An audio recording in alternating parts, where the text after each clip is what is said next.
India is an emerging superpower and a very big economy, and also is a nuclearized state. However, if we look at some of our neighbors, for example, Bangladesh, Bhutan, Nepal, they are very, very small countries with very less power, whether it is soft or hard power, as a result of which these countries, including Pakistan as well, have tried to balance out India's power by inclining towards China. And that is exactly what is happening even now, wherein Bangladesh seems to be inclining towards China. So what has happened is India has lost a port project to China. This is a Bangladesh port project which we have lost to China. So we'll understand as to why this has happened, the reasons behind it, and at the same time, should India be concerned with respect to this or not? So let's get started with the video. So first things first, the news is about India and India. It involves India, China, and Bangladesh. So what has happened recently is that India has basically, you can say, lost a particular port project. So this port project which was there, it is a project in Bangladesh, but Bangladesh has aligned itself with China. So Bangladesh has signed an agreement, a memorandum of understanding with a Chinese state owned company for developing the economic zone near the Mongla project. Now this Mongla port, now this port is the second largest port in Bangladesh and the second busiest as well. So this important port project has now been given to China. Okay, so basically these two countries have agreed to accelerate the technical feasibility study of the Teesta river, because that is where it will be, right? The Teesta river, that is a very important river, so geographical aspect of Teesta river would also become important. Let us now understand about this project, which is the Mongla port project. Now Mongla, as I mentioned, is the second largest and also the second busiest seaport after Chattogram. So now if you look at over here, this is where the Mongla project is. Now, this is the second largest and the second busiest. Its location is very close to the Bay of Bengal, the Sundarbans, and around 188 kilometers only away from Kolkata.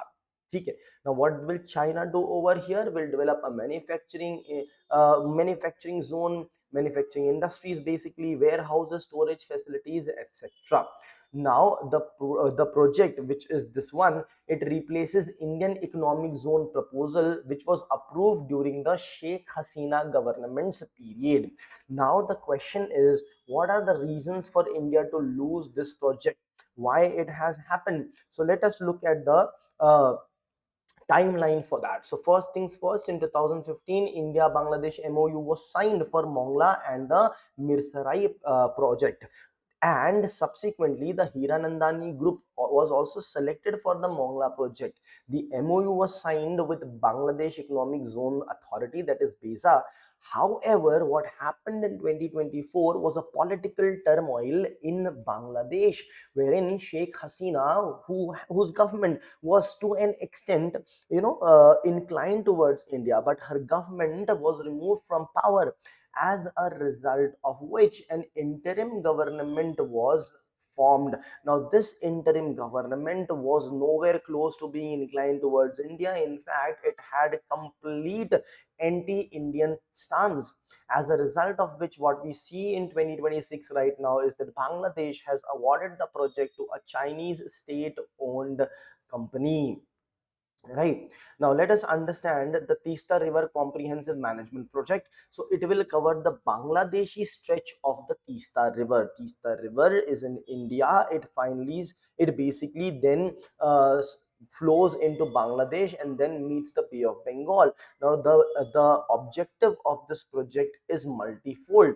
First is the river restoration, second the flood control, then irrigation improvement, river bank management, as well as infrastructure development around the river as well. Now the question is, why does Tista matter? It matters because it's a very important river. It originates in Sikkim, a very important fact for prelims. It flows through West Bengal and then only it enters Bangladesh before joining Brahmaputra, Jamuna. So basically, Brahmaputra, known as Jamuna in Bangladesh, then it joins Brahmaputra and then flows into the Bay of Bengal. Now, this river Tista basically supports a lot of things. It supports the irrigation, as a result of which supports agriculture, the fisheries, as well as the rural livelihoods of the people involved. Now, the question is, why should India be concerned? India should be concerned because Mongla Port, it is basically going to give greater Chinese access to the Bay of Bengal. What China does is China takes up certain ports infrastructure projects, and subsequently China deploys its own army and military in the name of safeguarding those projects. So what will happen now is we would actually have Chinese presence near the Bay of Bengal, wherein China will station its army. See, it has not done it, right? But that is what China has done it in the past. So we can estimate that this is going to happen here as well. Next is the potential expansion of China's maritime Silk Road footprint. So China's Silk Road that is there, basically it consists of the China Pakistan economic corridor also, which passes through the Pakistan occupied Kashmir, right? So a similar presence of footprint of similar nature of CPEC would also be seen in this side as well, along with Bangladesh.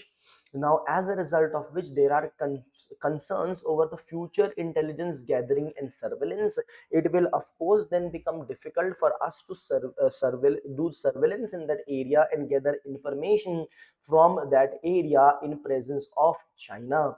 Now, the Tista project, basically it also lies close to the Siliguri corridor.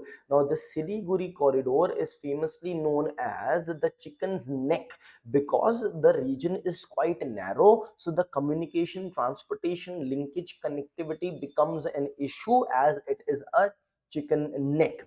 So what will happen is this project lies very close to it, so again the Chinese presence near the Bangladesh side of it would also be there, as a result of which the long term presence of Chinese state owned, that to a state owned company, not a private player, right, near the strategically sensitive zone can be seen over there.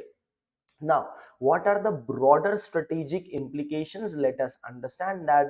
See, Bangladesh is expanding cooperation with China, right, in various things. Those things are what? Those things are infrastructure. This will also be a part of infrastructure. Second, water management. They are involving China in the river water management, watershed management, then in trade, and also then in connectivity. Now, because of this, India's involvement is going to take a back seat over here, right? At the same time, Chinese military would be present over here. So that is also a big concern for India. And at the same time, China remains Bangladesh's largest trading partner. So China is basically Bangladesh's largest trading partner. No other is as big as China. So that is a big concern for India. Now, India and Bangladesh's relations, it has experienced a strain when since the 2024 political instability and concerns, when Sheikh Hasina's government had basically been removed. As a result of which, we need to strategically rebalance the situation and rebalance the dynamics which is present. So we will have to leverage our strong points with respect to various things, be it trade, be it military, be it security, be it anything. We need to rebalance it in order. Of course, we cannot incline too much towards Bangladesh, right, because and it will be difficult because Bangladesh has taken an anti-India stance in the last 2 years. However, we have to stand our ground and ensure that we man our borders comprehensively and very strongly at the, as far as trades are concerned. We also need to look at alternative sources in order to ensure that if certain opportunity somewhere is gone, other opportunities open other way. So economic things or economic concerns, we can find a solution elsewhere, but when it comes to the presence of Chinese military near our border area, right, that we have to basically deal strongly with our own presence in those areas. Thank you.